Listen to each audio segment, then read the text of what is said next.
Okay, welcome back everyone after the tea break. We'll have the second lecture of the day today again by Professor Kiuchi. So this time he'll be applying the 3+1 space-time decomposition to MHD equations. So please take it away. Okay, welcome back to the hydrodynamics lectures, numerical hydrodynamics lectures. So until yesterday, we learned the basic equation for non-relativistic hydrodynamics and how to solve it in a particular situation, which means that the exact solution for the Riemann problem. And then we learned how to solve numerically. We need to develop an approximate Riemann solver in non-relativistic hydrodynamics. So from today's, I'm going to jump into the advanced topics for the relativistic hydrodynamics and magnetohydrodynamics, a basic equation for the magnetic hydrodynamics. And today I'm going to talk about the 3+1 decomposition for relativistic hydrodynamics and magnetohydrodynamics in curved space. This is a general things because it's required for numerical relativity simulation. Then, the later part of this lecture, I'm going to jump into the special relativistic hydrodynamics to solve the Riemann problem. Again, so you can calculate the exact solution for the Riemann problem in special hydrodynamics. So tomorrow I'm going to explain how to solve the relativistic hydrodynamics numerically, which means that you have to develop the Riemann solver in relativistic hydrodynamics. But the basic concept and the basic flow is exactly the same as non-relativistic hydrodynamics. I hope you understand that this the logical flow. So let's start from the basic equations. So the basic equation for the hydrodynamics and magnetohydrodynamics is a conservation law. So the first one is the continuity equations, which correspond to the least mass conservations. And the second one is divergence of the T mu. And where does this equation come from? And I think you learned in the Thomas lecture, it comes from the Bianchi identity, because Einstein equation is a G mu nu equal 8 pi T mu nu, right? If you take a divergence in both sides, and the left hand side disappears because of Bianchi identity, which means that the divergence of the T mu nu should vanish as well. This gives a basic equation for relativistic magnetohydrodynamics and hydrodynamics. But I want to start from very general thing. First, I want to specify the fluid, the specific form of the T mu nu. I start from the divergence precondition, divergence T mu nu or divergence 0. And so now the task is we want to split in the 3+1 decomposition, which means that you have a hypersurface and you have a normal vector of the hypersurface. So you project along these normal vectors and project on the hypersurface. This is very similar to the 3+1 decomposition of the Einstein equation, right? So TAB is decomposed. And so you have three kinds of the projection. So N projection, N gamma projection, and gamma projection, as you learned in the previous lecture by Thomas, right? So TAB is basically decomposed in the low H NB plus J NB plus S AB, right? So the low H definition of the low H is just contraction of the TAB in terms of the NA and JA or equal minus TAB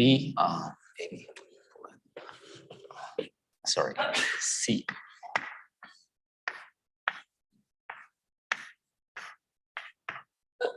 And SAB is a projection of the TAB for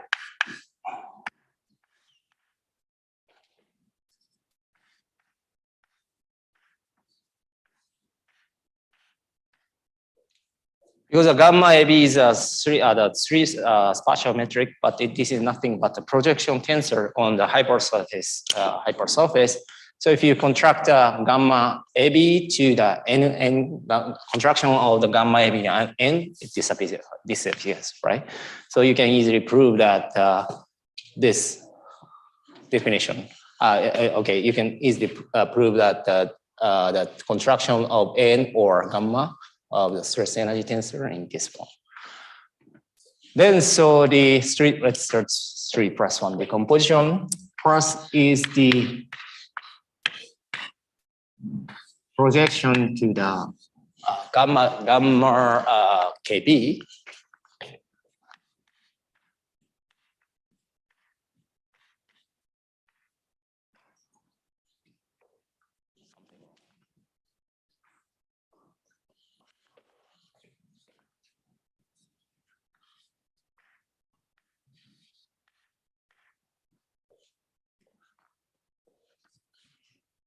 Because of that, this the divergence gives you that KB.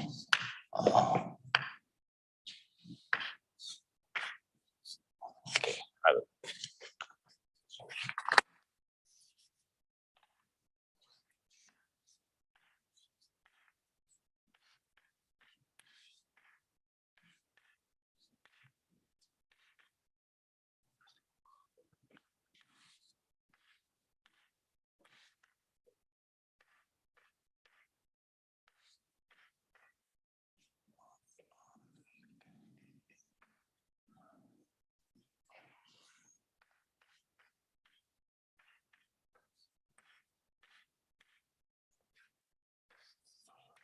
So divergence of the TAB gives a divergence. This is a divergence, not theorem, the divergence, the formula, and plus the Christopher symbol in terms of the index B. Correct? Yes, correct. And root minus D is the determinant of the D mu metric. You don't, maybe you don't know, but you don't know, you know. Minus D is reduced to the lapse function plus determinant of the gamma H. You can directly prove this formula from the G mu or minus R I gamma H. If you calculate the determinant from this the equation, and you can easily get this one. So then, so this becomes gamma KB alpha root gamma and time derivative.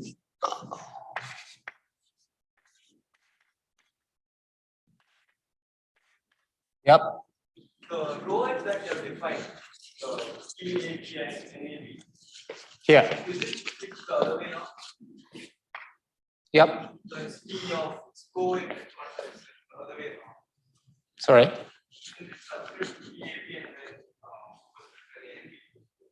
TAB and NAB. First equation. First equation. This one. Yes. What? It's a contraction of NA and N. What do you mean by that way? Or if you contract the TAB and NAB, sorry, this component disappears because of JA is the contraction of this component, right? And also this component disappeared from construction of this component and this component NA and NB. Then so this gives you the low H minus. Sorry, I mixed up something. Sorry, something wrong. Yes, could be. I will check. Yeah, maybe there's some typo.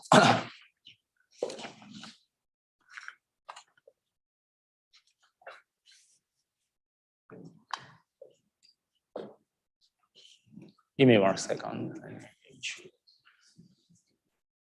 I don't know, it's correct, right? Contraction of the NNA is a -1, but you have a -1, -1. So it becomes rho H. I think the question is, like rho H is T lower AB and upper A and upper B. But this is a covariant expression. You don't have to worry about the upper indices and the lower indices. Okay, that's the question. Sorry. This is a covariant expression, and you don't have to worry about upper indices. Okay, of course, this is equivalent to TAB and NB. Same, right? Okay. Huh? There is actually a typo in the first TAB should be upstairs. What? So sorry. This is every equation is written in a covariant way. Sorry. This one. Right. Yes. I'm sorry. It should be there. Yeah. Sorry. And then okay. Let's go back to these equations. And alpha gamma, delta I, alpha gamma, TIB minus this one is I like this expression. And okay, this is a 4-dimensional crystal field. It's not 3-dimensional. Like this. And here is the projection tensor, which gives the Kronecker delta plus NKNB. But as you know, the N alpha, the lower index alpha only has a time component, and upper component is alpha. So this becomes just Kronecker delta, right? Because of this component is a zero. Then, so if you plug this expression in here, this becomes the K, and this becomes the K. This becomes, okay.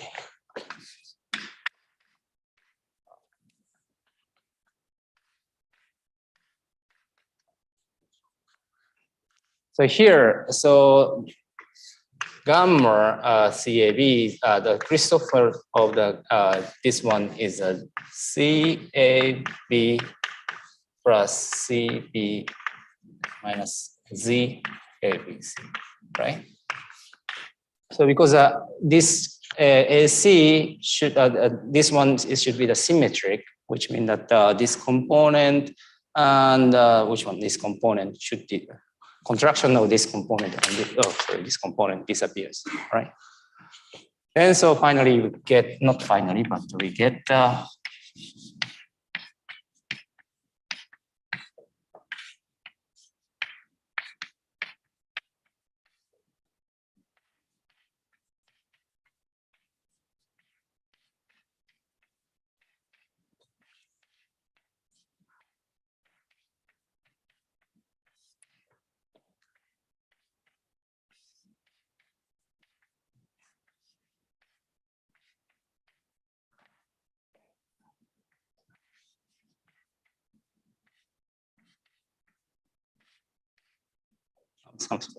become this.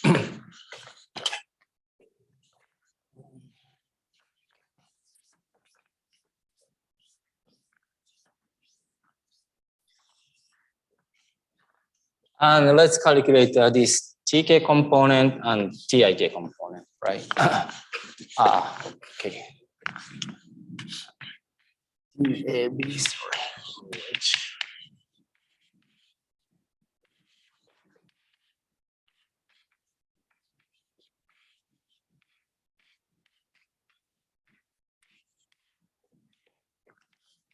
Let's calculate TTK component, and first, okay, low H and T and K plus T and K plus K and T plus STK, right?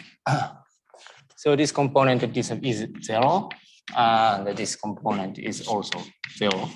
Because SAB is a spatial, tensor given by the projection of this one, and this also equals 0, and which means that this is a minus alpha GK.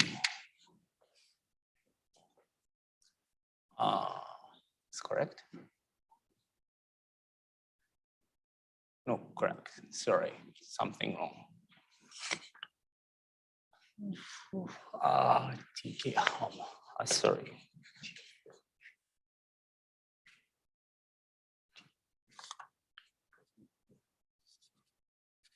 Sorry. KT. Sorry. And so the JK is sorry, and alpha is given by these equations, which mean that alpha over JK. This is a component here. Also, TIK is calculated by this equation. K low, okay. First term is disappears because a lower NK is low, 0. And JI NK is 0. So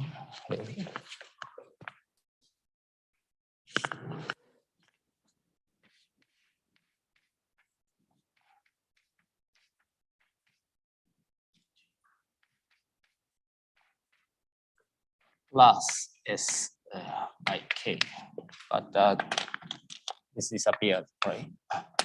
And NI is here.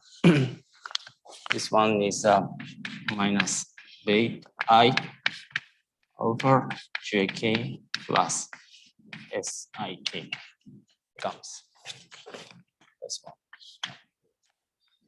So then, this equations is written as alpha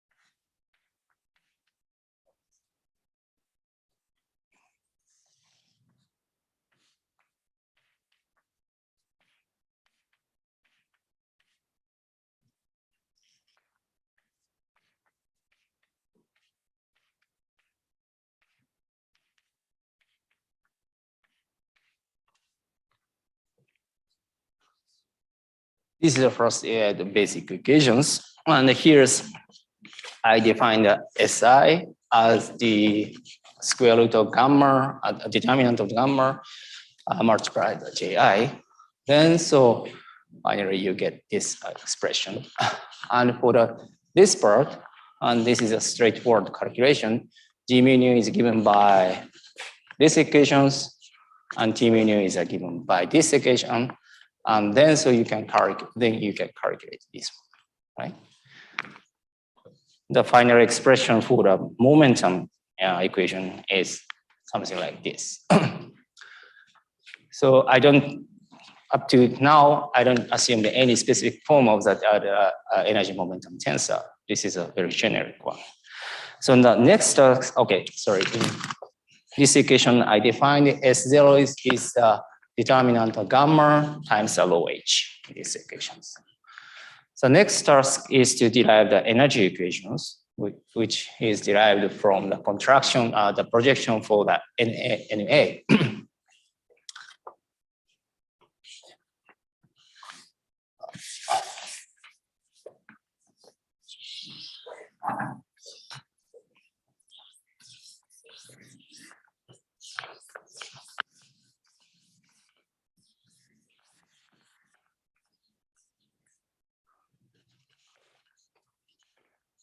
Calculation, the procedure for the calculation is similar, just the projection of NA,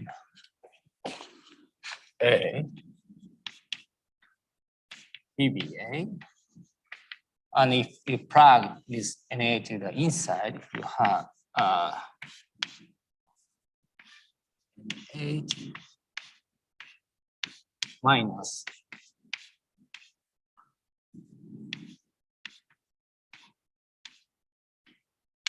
okay. Then so this one gives you the contraction of DAB and NA minus low H NB plus minus JA, correct?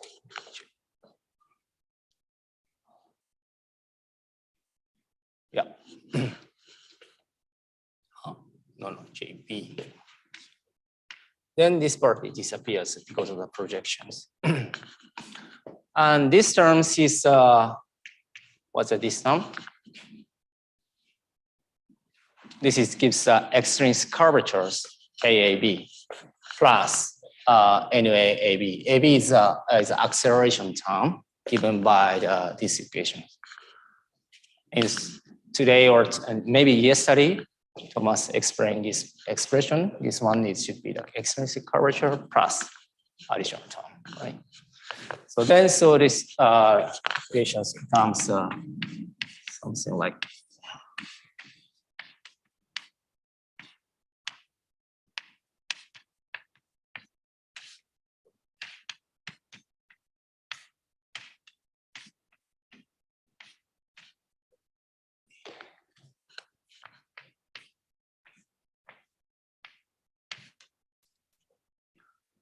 right? So let's take a divergence of this form minus alpha root gamma, root minus g, but the root minus g becomes alpha root gamma, and derivative.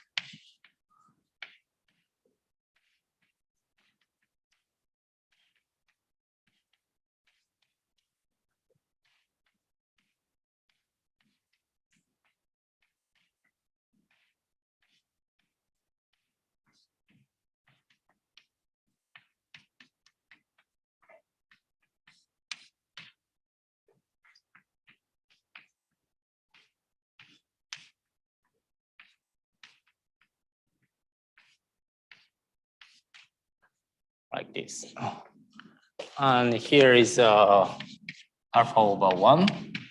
And here is minus beta over alpha. And finally, you get, okay.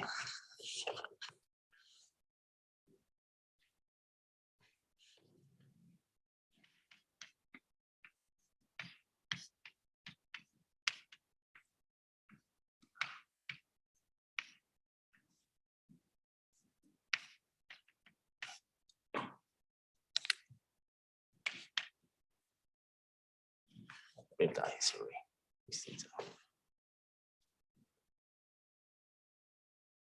G.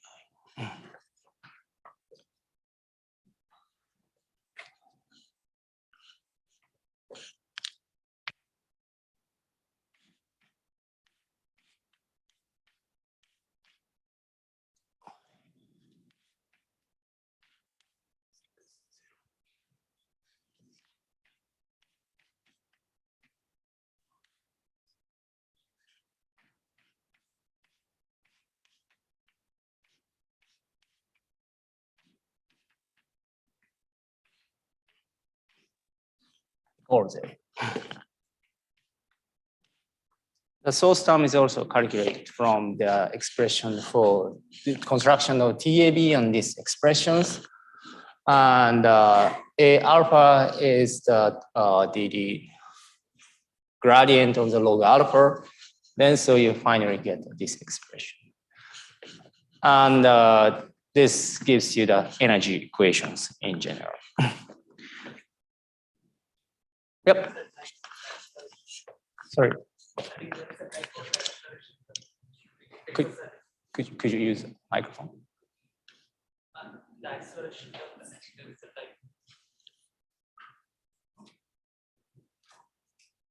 The definition for the acceleration, that term, I think that it has a typo. Sorry, I can't hear you. The acceleration term, the term acceleration, the definition for acceleration, and it should be like NC, nabla NC, and some other term, right? NC alpha NC.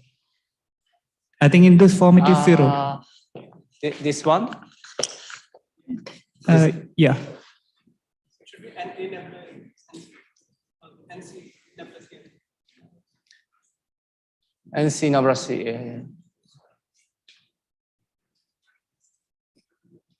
Yeah. Sorry, here. Yeah, it should be reversed. Sorry, this is type 1. Sorry.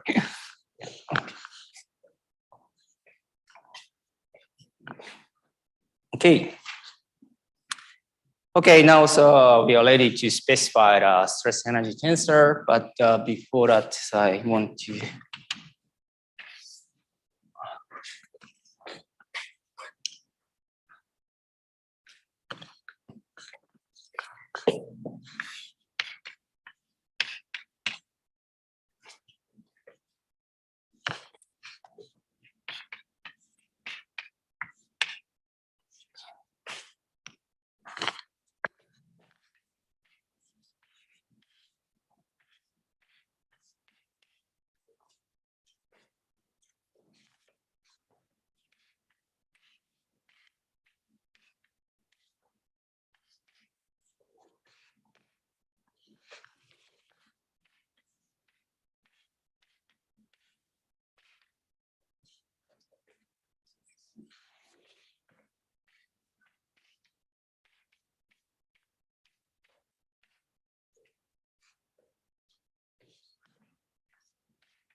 this is the momentum equation. This is the energy equations. So now it's a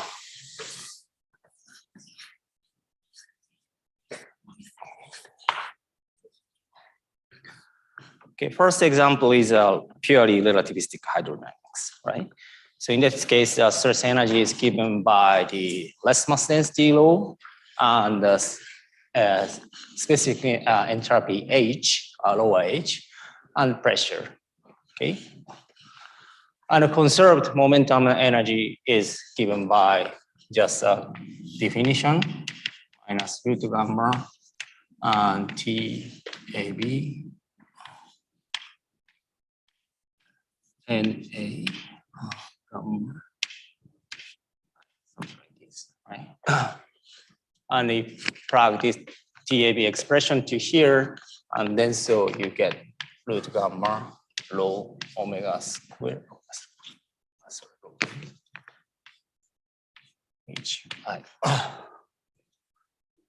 Where I define the omega as a contraction of the minus n mu and n mu and u mu. In component, it gives alpha ut, and this is a Lorentz factors measured by the observer normal to the n mu directions, right? So you have a 3+1 composition, and you have n mu vectors. And this is the Lorentz factor they observed by normal observer. So similarly, the SL is the root gamma, DAB, NA, NAB. This gives you the construction for root gamma rho omega, H omega, and minus P over rho. And Sij is rho H Uij plus P gamma Ij.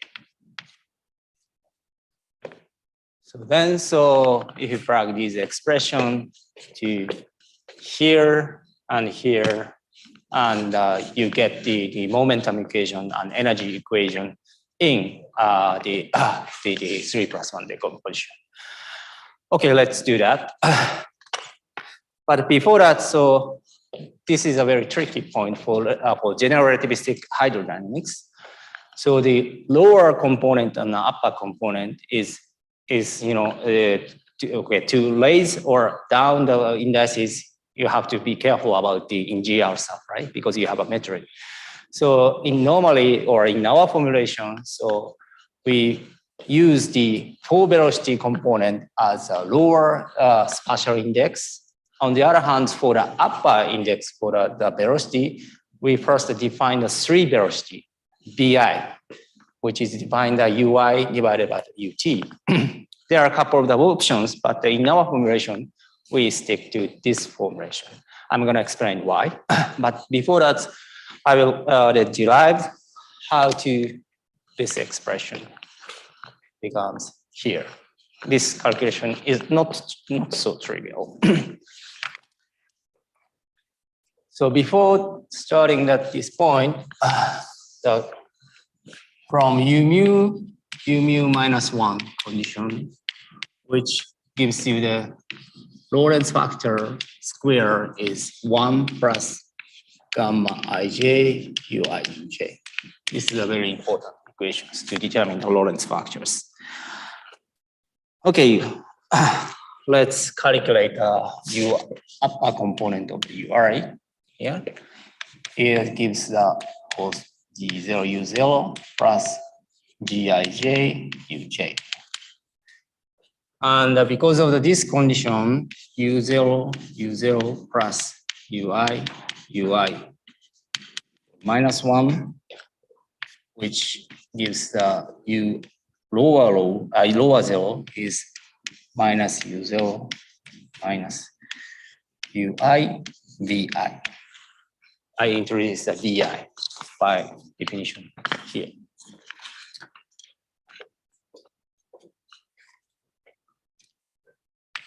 And by plugging the metric Gi0 and Gij, so you have alpha.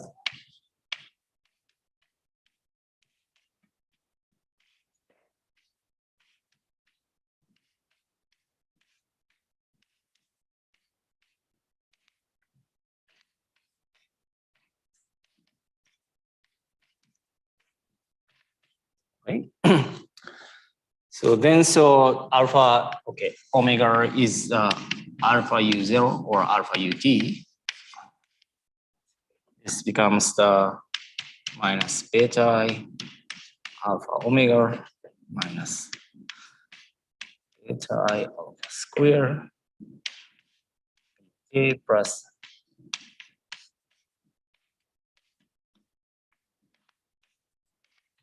right?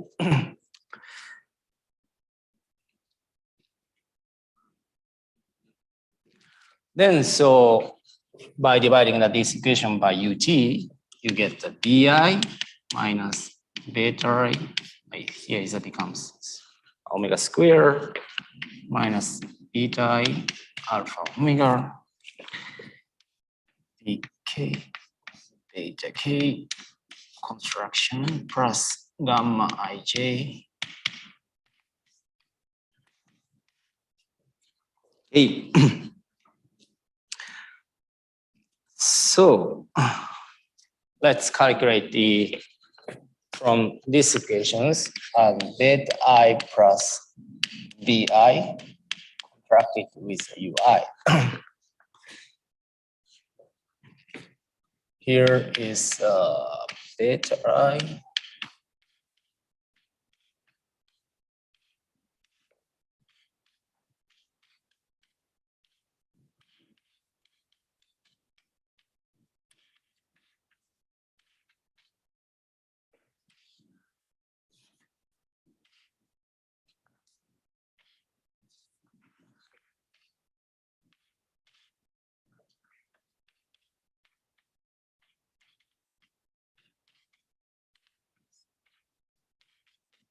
I just plug this expression to here. And then so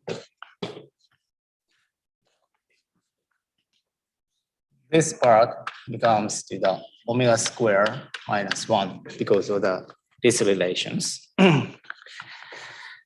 So finally this expression to the 1 plus beta I ui alpha omega dk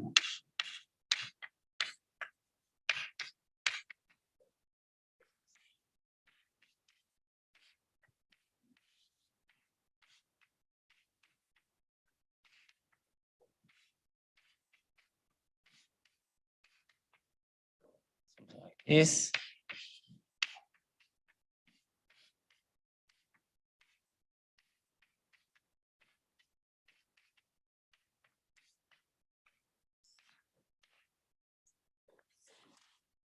just plugging this expression.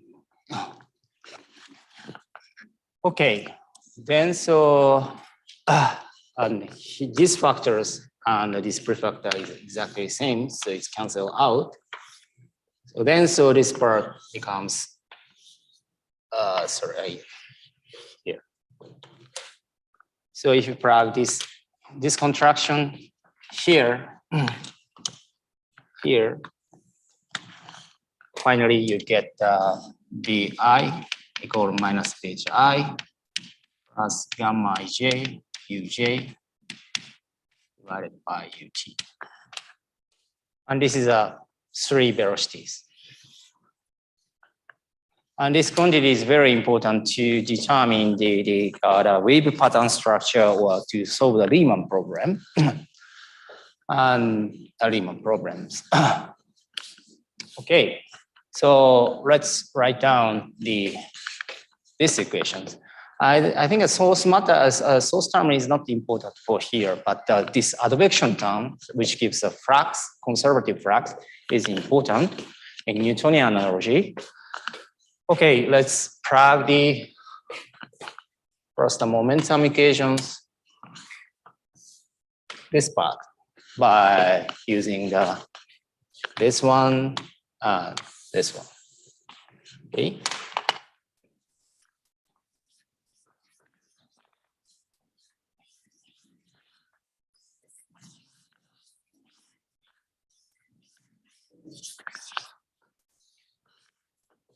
So I don't want to repeat write down everything. So I just write down only this part, the flux terms, alpha root gamma sik minus sjk.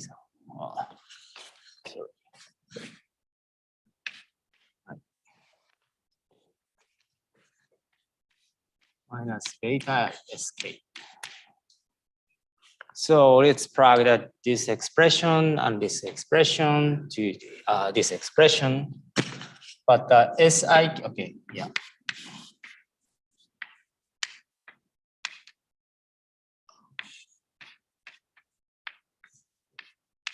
Because SIK is a 3 spatial metric, you should lower or up the raise and down the axis for this gamma idea. And then here becomes the SK, and if plug this expression, gamma rho H gamma IL UL UK plus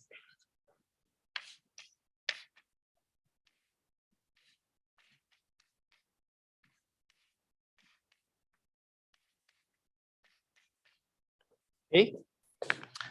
And the tricky point is here, this one.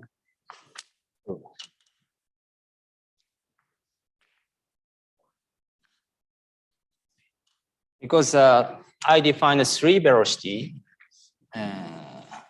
beta I equals minus beta I plus gamma ij uj ut. This part is given by, it's written as the 3 velocity plus shift vector, something like this. Okay. Sorry. Yes, correct. Okay. Okay. And then okay. Then alpha times ut gives the omega, Lorentz factor omega.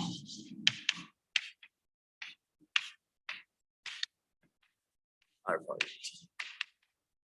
So the first terms becomes a low h omega root gamma, sorry, root gamma low h omega and vi vi plus beta I and uk and plus alpha root gamma e I k minus beta I sk, right? So this part is here. This part is just si, right? Sk, sorry. This is sk.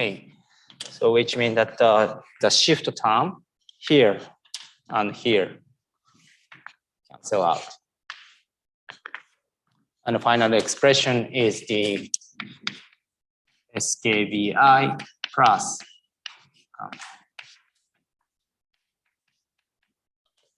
this is a momentum flux here. So if you look at these momentum equations, do you find any analogy for the Newtonian dynamics? In Newtonian dynamics, momentum equations given by rho u plus, for one-dimensional case, rho u square plus p. So three cases here, right? So rho u is a momentum, and rho u times u gives a flux. So this is a structure is exactly same here, except for the curved spacetime component, right? So this is why we want to define the velocity of the three velocity vi like this. And then so also in the source terms, you also notice you may also notice the analogy for the Newtonian dynamics, because the Laplace function it's not generous argument, but in Laplace function in some appropriate gauge condition, it reduced to the gravitational potential of the Newtonian gravitational potential. So which means that the first term is given by the gravitational acceleration force terms.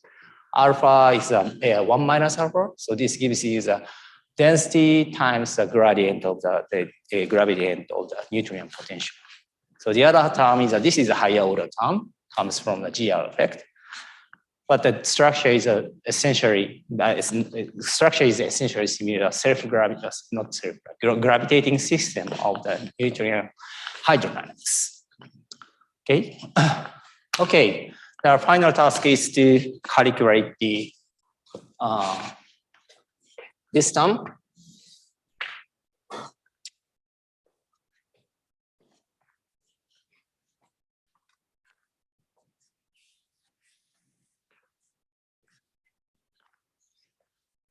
S0 minus S0 beta I plus alpha S y, alpha S I. Okay, let's calculate this one. Again, the index for the Sj or Si should be down with the gamma is gamma j. And if you plug this expression, rho h omega u j, so rho h omega, rho h, yes, root gamma u j plus, not plus. So again, so this appears gamma ij contraction with uj. This is written to this one, beta I plus vi plus beta I ut, right? Then so alpha ut alpha times ut gives the omega. So this is become the finally minus S0 bi plus, where is the pressure term? Sorry, where is the pressure term? Pressure term. Okay.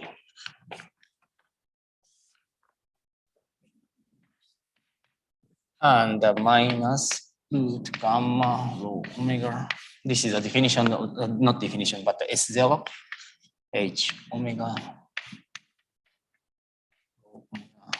beta I plus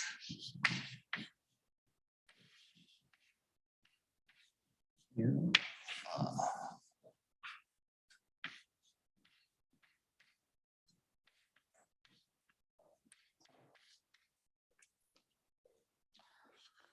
Then, so this shift vector term, where is it? Give me 1 second. Something wrong. Beta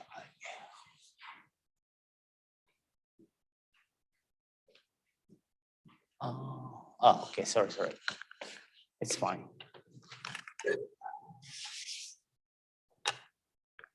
Okay, I don't. Give me 1 second. Okay, let's repeat. Let's say S0 beta I. And second term is gamma rho H square and BI plus beta I. Right? So this terms is S0 plus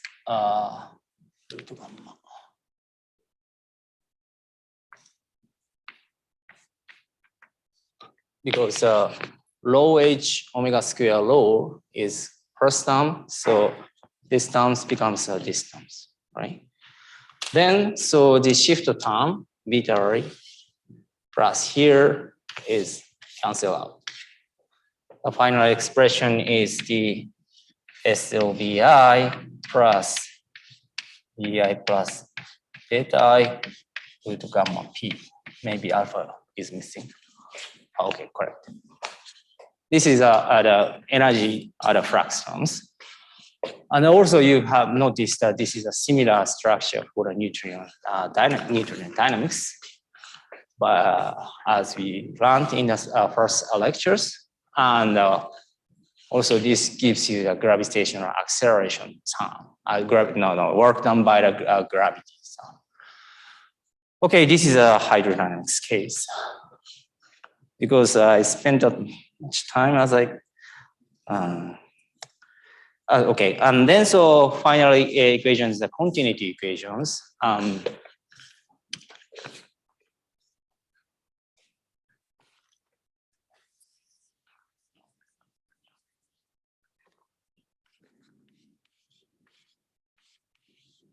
Continuity equation is given by this equation. So again, by divergence theorem, not theorem, divergence DD.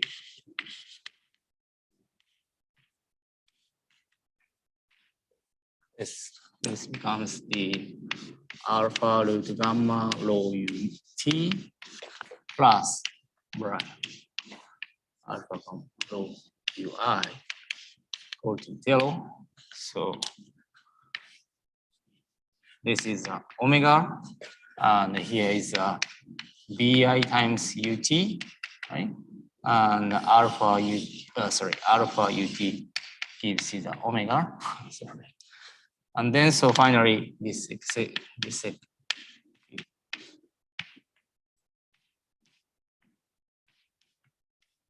becomes something like this.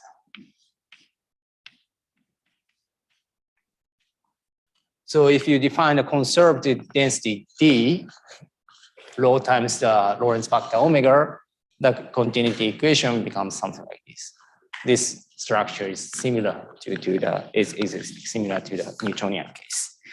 This is a hydrodynamics case, and the Lorentz factor is given by this equation in terms for the momentum and conservative mass density. It gives this one.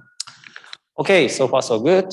And the equations structure, those equations are similar to the Newtonian one, but there is a striking difference in relativistic hydrodynamics and non-relativistic hydrodynamics, which is called a primitive recovery, because the basic variables we evolve is SI, momentum, relativistic momentum, and S0 relativistic energies, and conserved Lessman's D, right? So once you update these variables, you have information, you have updated value for the D, Si, and S0. But so D, Si, and S0 is a combination of the rest mass density rho and the Lorentz factor omega and the specific entropy H. But you cannot freely specify these quantities because of the you have the Lorentz factors U mu minus 1 normalization. So Lorentz factor should determined by this equation, right? So you have you know the S, you know the metric of course, but you also know that SI, SG, and the D square, but you don't know the information for the H, which means that you need to iteratively determine the low omega H from the conserved variable. This is called primitive recovery or conservative to primitive the conversions. And to do that, you need to do a nonlinear root finding. Okay.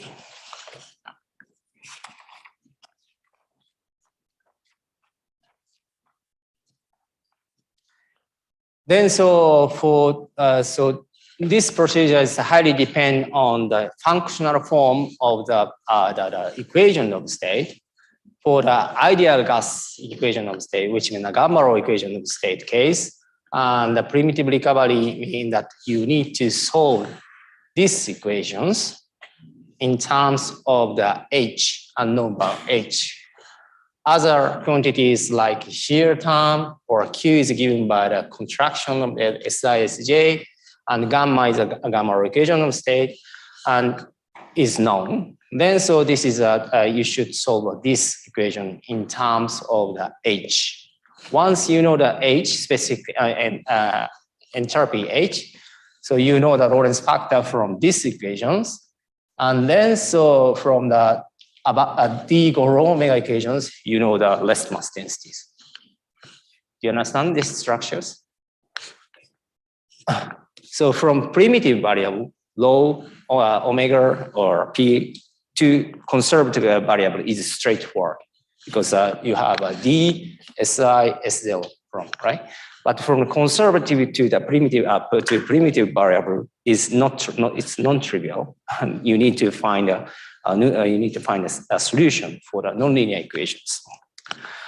Okay, in this part, let's derive this expression.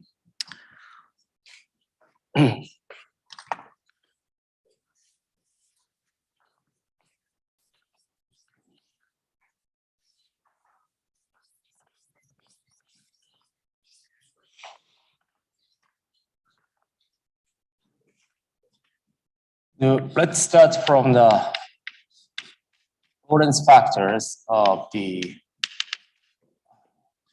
given by the SI/SJ contraction H squared. Also from the energy equation, S0 divided by square root gamma D is H omega minus P over T. The point is we don't know that the value of the P, H, omega in these equations. So for the gamma rho equation of state, P equal gamma minus rho epsilon case, specific entropy H, 1 plus epsilon plus P over rho is just given gamma times the epsilon plus 1, right? Then so the pressures is just gamma minus 1 rho H minus 1 over gamma. It just plug this expression to here. Then so this equation becomes H omega minus gamma rho over T.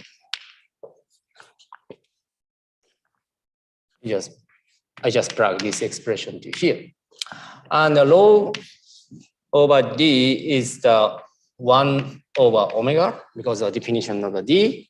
And let's rewrite it as something H over H. So by both equations, here and here, let's eliminate it H omega from both equations by taking the square of these equations.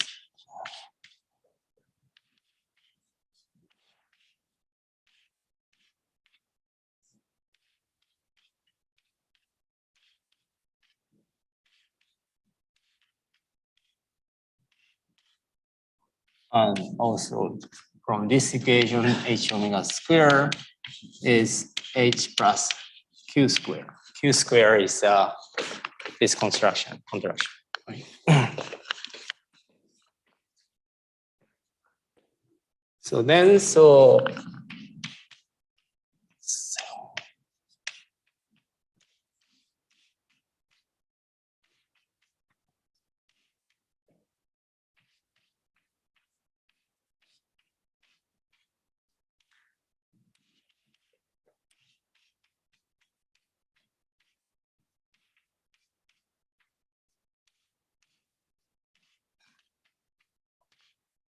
something like this.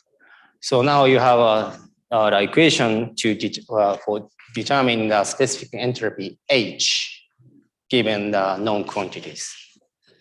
So, but this is a nonlinear equations for in terms of the H. So you need to, I think in the first day you learn the Newton-Raphson method to get this nonlinear root finding. And once you employ this kind of the stuff, you can get the H given the SLD and the Q square. But this is only for the ideal gas case. And for generic case, it's gonna be the more complicated. So for tabulated equation of the state, like the scientific run in which you need to input the nuclear theory-based equation of the state, basically the pressure is given by the density rho, temperature T, and electron fluxion YE. So electron fluxion is irrelevant here, but the density and temperature is important here. But we don't know the information for the low and rest mass density itself and the temperature itself, because we only know the conservative quantities like SDL, SID. So we need to do nonlinear iterative iterations. So the procedure is as follows. So given the trial value of the Lorentz factors, you put the omega, initial guess for the omega.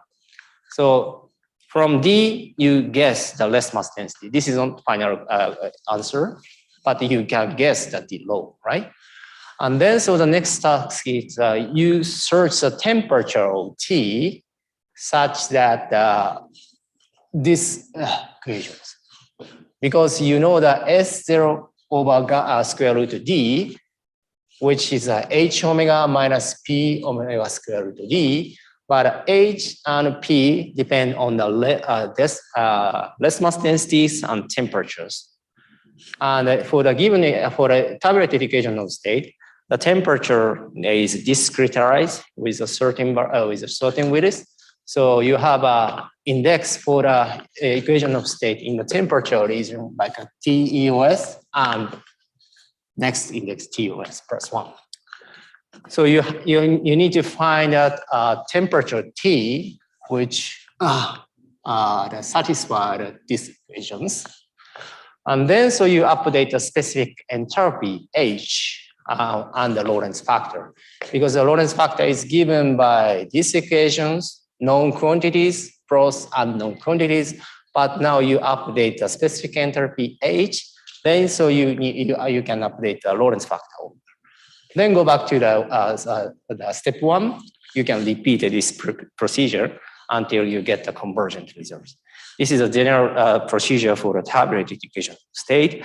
And sometimes in numerical relativity simulation, this part is going to be the bottleneck because you recall that heavy tabulated equation of state.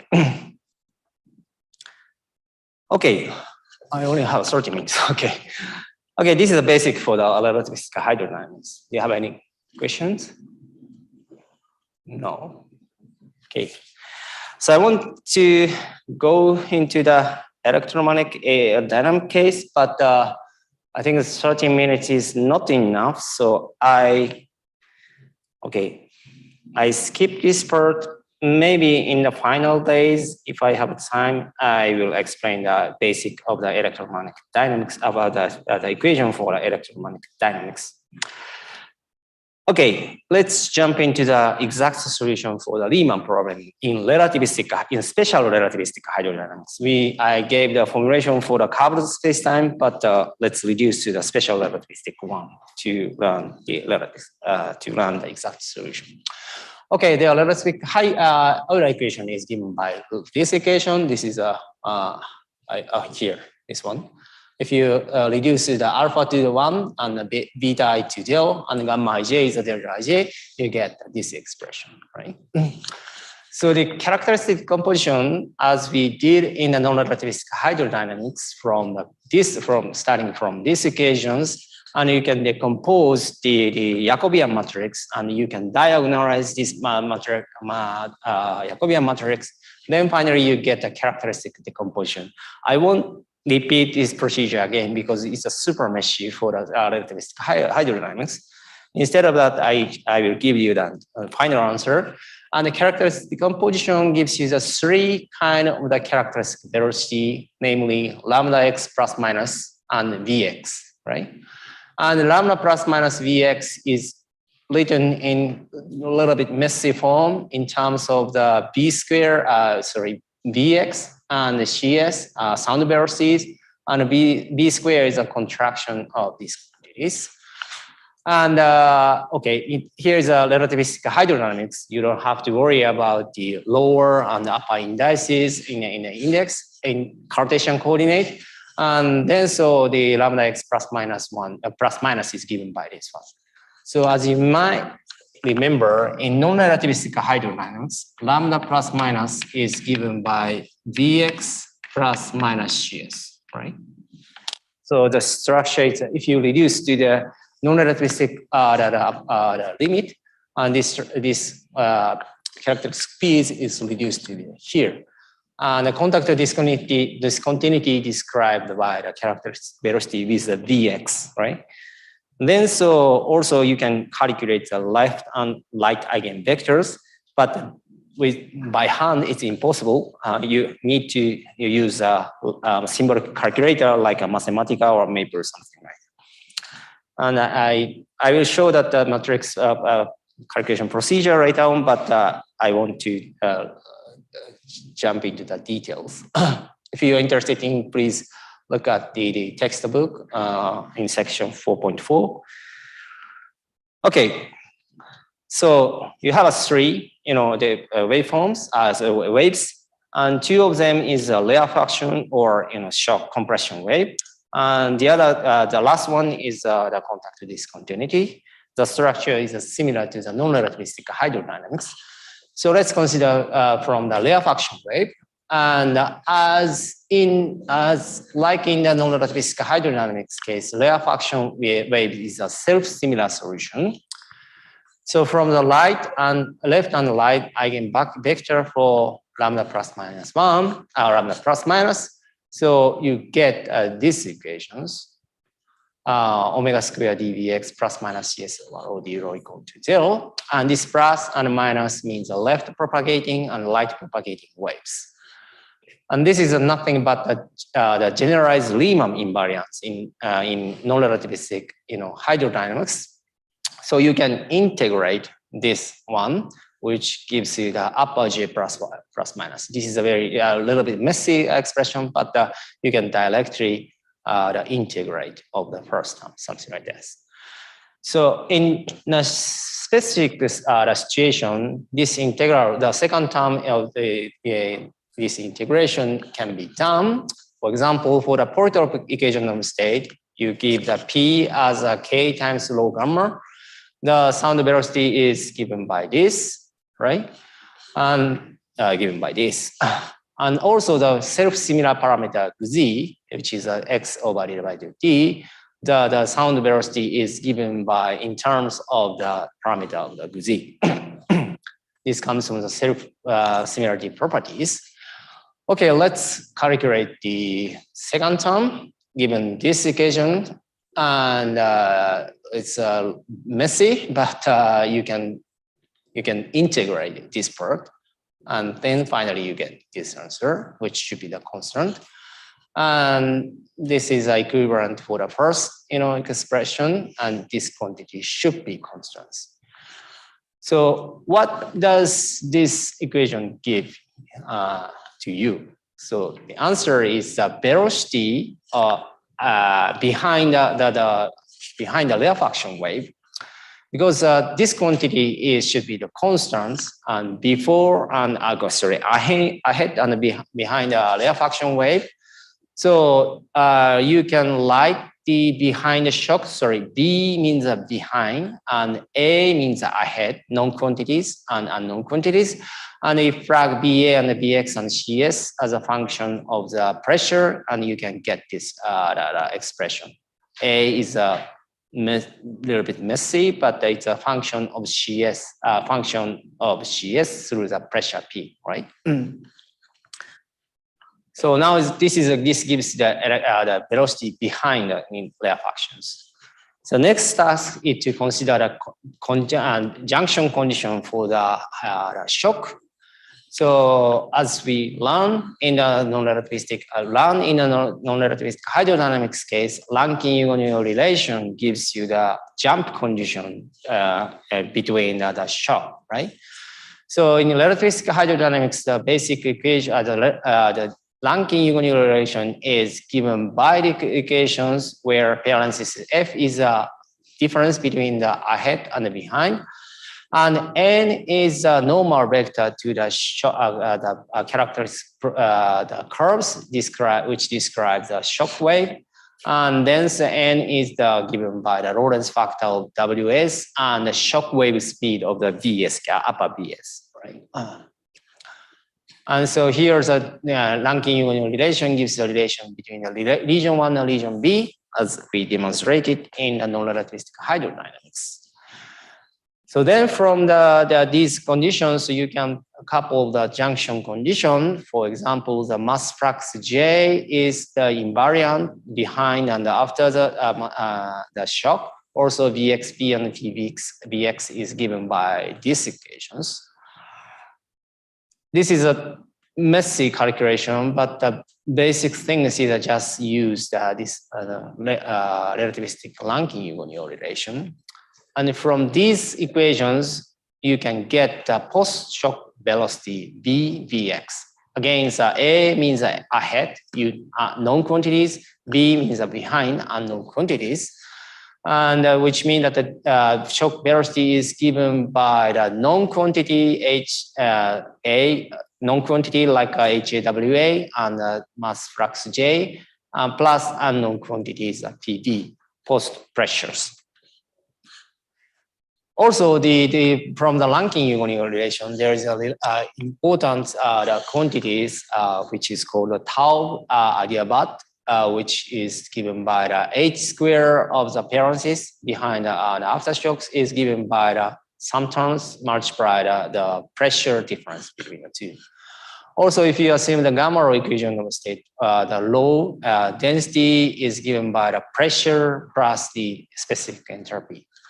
So if you plug this expression here, you can calculate the HB is given by these equations for these equations. And this is called the tau adiabat. Once, okay, we don't know the PB, but once you know the post-shock the pressures, and you can calculate the HB, tau adiabat, from these equations and post-shock density as well. This is important for the shock behind and the post-shock. Okay, let's consider the Riemann problem. And the Riemann problem is you give the initial state, left and right state in the initial, and what's happened after that. This is the Riemann problem. So in relativistic hydrodynamics case, there are three possibilities. One is two shocks appears, and one is one shock and one rarefaction wave. And The last one is the two rarefaction waves. So this is a schematic picture of the three possibilities. And 1 and 2 correspond to the initial state of the left and right state. And the two shock wave case, and there appear the two state intermediate 3 and 3 prime. And this index, the L is the left state, S with this arrow is a shock propagating left, this one. And L star is this intermediate 3. And C is a contact discontinuity. This is a pressure, so there is no discontinuity, but for the less for the density, there is a discontinuity, right? And R star is a 3 prime state, and S with this arrow means the light propagating shock wave, then so the R state, you know. This is the meaning of this symbol is something like this. So this is the two shock waves, two shock waves appears case. And second one is a rarefaction and the left state, and you have a left propagating, R means a rarefaction, left propagating the rarefaction wave, and you have intermediate state, L star, and you have a contact discontinuities, and you have R star or 3 prime state, and the right propagating shock wave, then so you have R state. You may realize this is similar to the SOT problem. Right, one shock wave and one rarefaction waves. And the final possibility is a two rarefaction waves. And here is a left state and the left propagating the rarefaction wave and intermediate state contact discontinuities. Again, the another intermediate state and right propagating rarefaction wave and light state. So to solve the Riemann problem in special hydrodynamics means that you need to find you need to seek a solution from these three possibilities. So let's do this. How to do that? So let's introduce relativistic relative velocity given by the ahead and behind the shock in the x direction. The important point is that this quantity is invariant, which means that we don't have to care about the frame to calculate these relativistic relative velocities. And because we know the for the shock case and post-merger velocity is given by these equations. If you plug this expression to here, you can not immediately, but after some manipulation, you can get this expression. Sorry, I forgot to mention about the E. E is here is given by rho 1 plus epsilon. Epsilon is an internal energy, right? So which means that this gives you the behind shock relative velocity at the shock. Also, at the rarefaction wave, because the post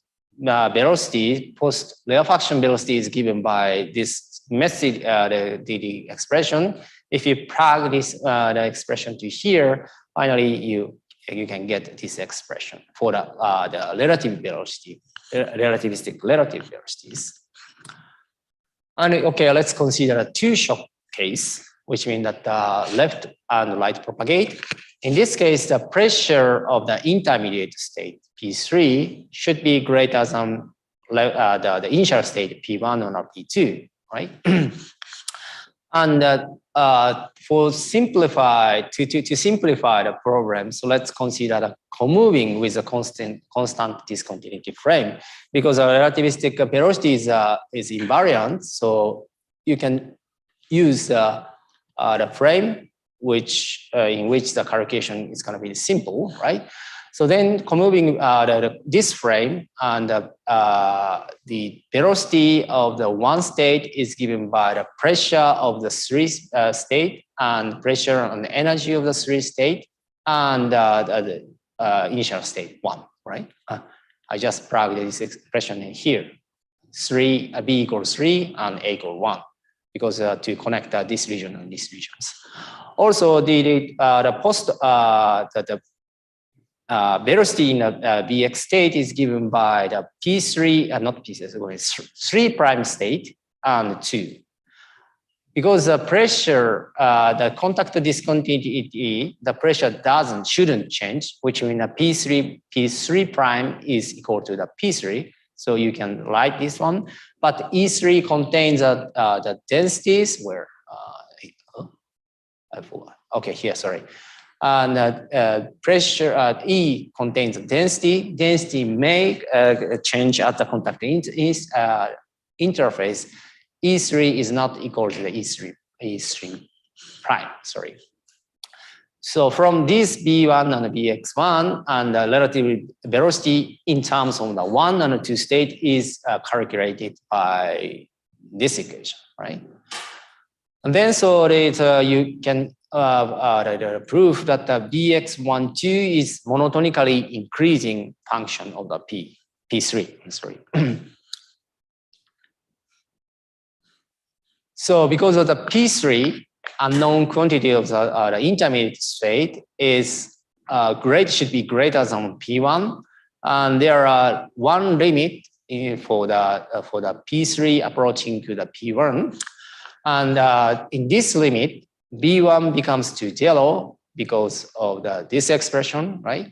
And B2 become to the this limit because P3 to the P1. And E3 prime 1 to some limit to this one, right?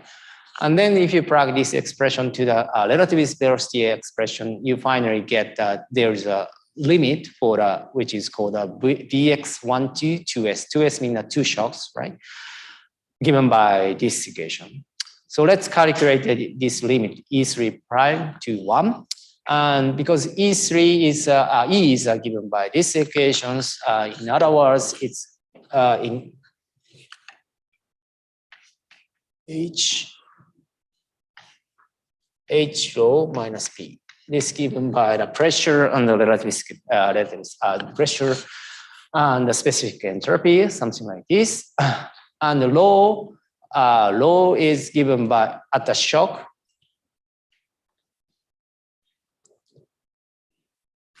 Rho is described by these equations. So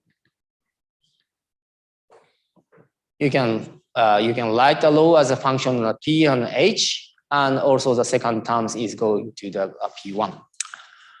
So this is the shock condition. So the H 3 primes to 1 is calculating in this limit by the Iyer-Talbot, as I explained.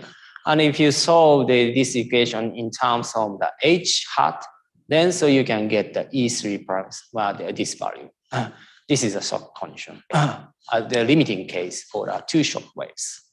So if you plot this, the relative velocities as a function of the unknown P3 or unknown intermediate pressures, so given some initial condition, the 2 shock waves exist from here to down up to here. This is a magnification of these regions, and this corresponds to this limit, right? And because P1 in this case is a 0.04, so P3, if P3 is the intermediate, the pressure is approaching to the P1, there is a limit for V1 to 2s anyway, this one. This is one limit. And the second possibility is a 1 shock and 1 rarefaction, and given by this equation. In this case, the pressure P1 should be greater than intermediate P3, and which is smaller than P1, and also which is greater than P2. And this is a relation for 1 shock and 1 rarefaction wave. So for rarefaction waves, again, so I calculated in the comoving frame with the contact discontinuities. So rarefaction wave, the B1x is given by the equation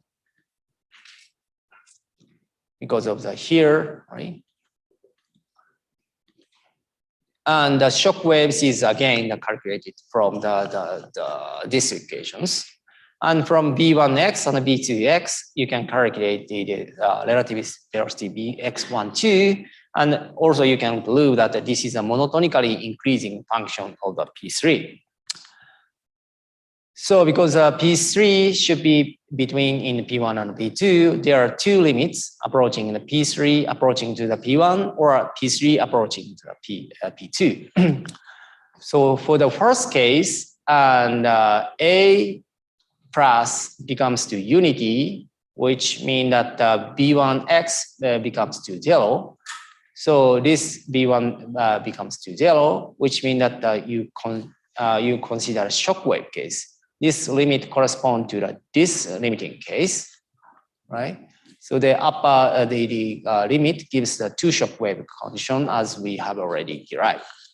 The another condition is a P3 approaching to the P2. In this case, the rarefaction waves gives you the limit.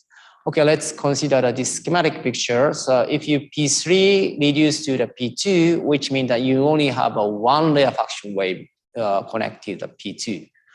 This gives you that these relative velocities. But one point is that sound velocity, sound speed should be calculated from this relation because the rarefaction wave is an isentropic wave. So there's the entropy should be continued, right? Then so you know how to calculate the Bx12 SR as the shock and the rarefaction wave. And the final final possibility is a two rarefaction wave. And in this case, the pressure P1 and P2 should be greater than intermediate of the pressure P3.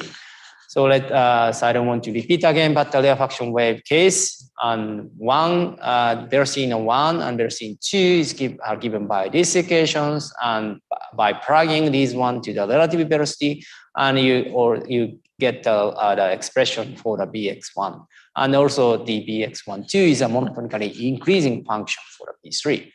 So therefore, there are two limiting cases. P3 becomes a P2, P3 becomes to P2, or P3 becomes to 0.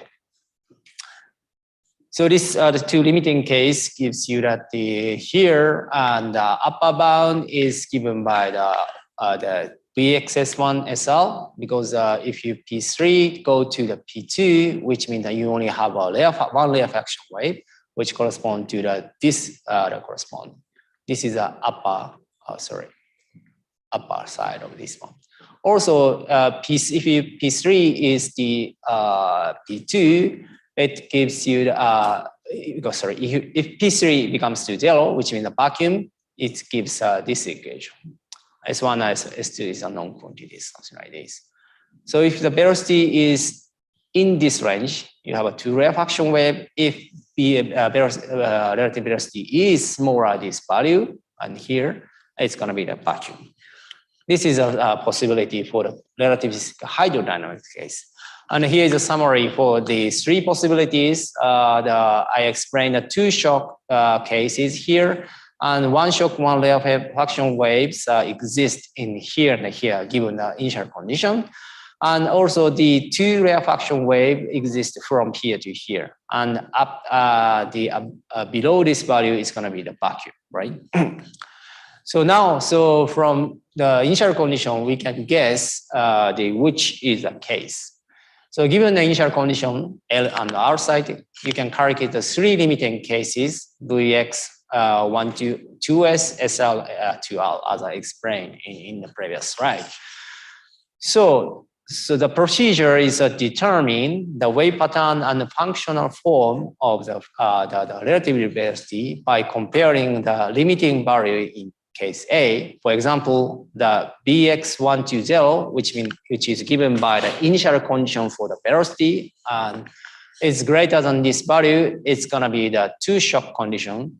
So we have to solve the Bx12s minus Bx120 equal to 0 in terms of the unknown pressure. Unknown pressure. This is a condition for the condition. So if the Bx120 is between the Bx1 to SL and 2s, it's going to be the one rarefaction and one shocks. So the relative velocity is given by this expression, and you need to solve this equation as well. And if this condition is held, the two rarefaction wave appears, and the relative velocity should be a function of this two rarefaction wave case, and then you need to solve these equations. And after iterating, and you get the intermediate state of the pressures, and now so you are ready to calculate every quantities inside the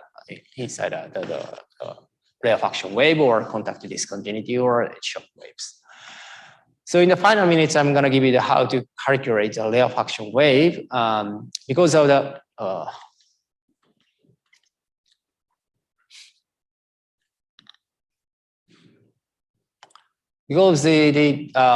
rarefaction wave is isentropic for all, given the left on the light state and intermediate pressures and intermediate density is given something like this.